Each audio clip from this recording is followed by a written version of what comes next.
Hello and welcome to AFR's Market Pulse. Today is Wednesday, July 3rd. I'm Rob Piclo, Chief Operating Officer of AFR, and we are incredibly excited to provide this to the broker community.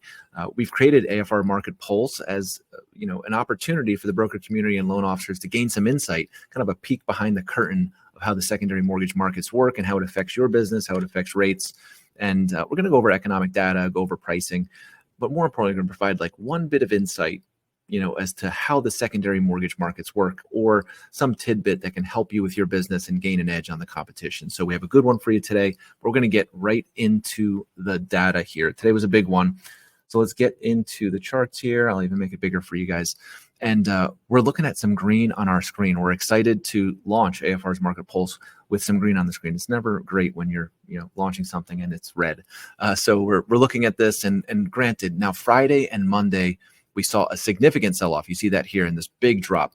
Now, it was PCE was the data on Friday, but we know it really wasn't PCE. It was more of the aftermath of the debate. And if you watch the debate, we'll just leave it at that. It was interesting, and you can kind of understand why markets were a little hesitant of what's going on going forward. But we saw that sell-off. We saw that big dip happen yesterday, Monday, and then yesterday we saw a little bit of retracement, and it's nice to get almost all the way back to where we were when we started prior to Friday's sell-off. So we're looking here now at some data points that came out today to help this green screen. And we had a slight miss in our ADP jobs report. We saw 150 versus the forecasted 160. Not that big of a miss, but we all know we're paying attention to the labor market, and the Fed is paying attention to that. And it's going to have a significant impact on what they're doing going forward. And then ISM data came out, and it was overall pretty weak. But more importantly, the kind of forward-looking data points were much weaker than expected, including that ISM business activity coming in much lower than the previous numbers that came in. So when you're looking at the ISM data, you have to understand 50 is kind of par. So anything above 50 is expansion, and anything below 50 is a contraction in the markets. And then obviously you see your forecast, and if it's going to be lower when the actual results come out, you see that's going to be a weakening economy potentially. So weakening economy is good for rates. It's debatable if that's good for everyone overall, but in general, a weakening economy is going to see rates go lower. So we're paying attention to that. We know Friday is a big day. We have BLS jobs report is coming out on Friday, and we're going to be paying attention to that one. As we see here, it's going to be out at 8:30 on Friday, and half the traders are probably going to be in the Hamptons or on vacation on Friday. So we could potentially see a lot of volatility when there's lighter trading volume.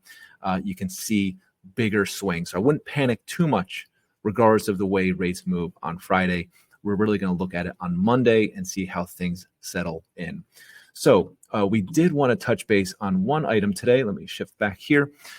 And today I get a question a lot. We get questions a lot about why certain loan balances, certain loan amounts are paying better, say a lower loan balance is paying better than a higher loan balance. So we wanted to provide some insight to our broker community on why that is, and why maybe some lenders aren't passing that through to the rate sheets that they're offering. So it's real simple. Why is a $200,000 loan paying more than a $400,000 or $500,000 loan? And it's all about prepayment. All about prepayment speeds. Now, we all know, we heard it, and I think a lot of you probably have posted about it, about, marry the house and date the rate, or date the rate, marry the house, whatever the direction that goes. But we know that that really the sentiment is rates are going to be coming down in the near future. It's debatable. We've been saying that for about a year and a half, but let's just say rates are coming down, and the sentiment is that it's coming down. Now, if you're an investor and you're paying a premium for a pool of loans, if there is an opportunity, if there's characteristics of a loan that make it not as attractive to refinance quickly, those loans get a pay up in the secondary market. So you'll see what's more likely, someone to refinance a $100,000 loan when rates move 50 basis points down, or someone refinancing a $500,000 loan. So if you have a pool, $1 million pool of two $500,000 loans, or a $10 $100,000 loan pool that's still at that million, you're going to have investors that are going to want to pay more for those $10 $100,000 loans, because there's a lot less likelihood someone's going to go through the paperwork to refinance to save $20 or $30 a month. Now, someone might do that on a $500,000 loan if they're saving $300, $400 a month. So there is a likelihood there, and there's much less chance of that smaller loan balance to prepay. So here at AFR, if you open up our rate sheet, your head will start spinning. We're trying to find ways to pass through as much of that execution and opportunity to our rate sheets. Not every lender is going to do that. There's some of them that are participating, some of them are not. Just for the purposes, it's not the easiest thing to be able to pass through to the front end of the rate sheets. And at AFR, we've made a commitment with our capital markets team to find opportunities in the secondary market and pass that through and get that onto our rate sheet so our originators can benefit, our clients can benefit, and their referral partners can benefit from having those rates and that pricing in the market. So that's what we had for you guys today as our insight of the week.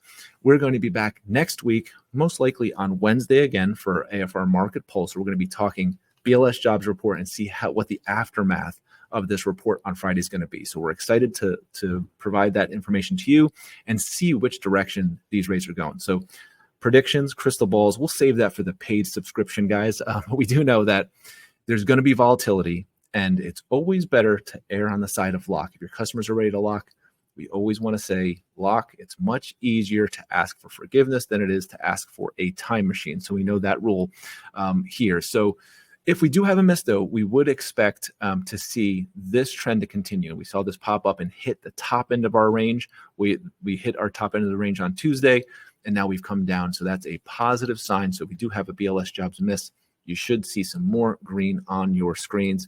Stay tuned. We'll see you guys next Wednesday for AFR's Market Pulse episode 2.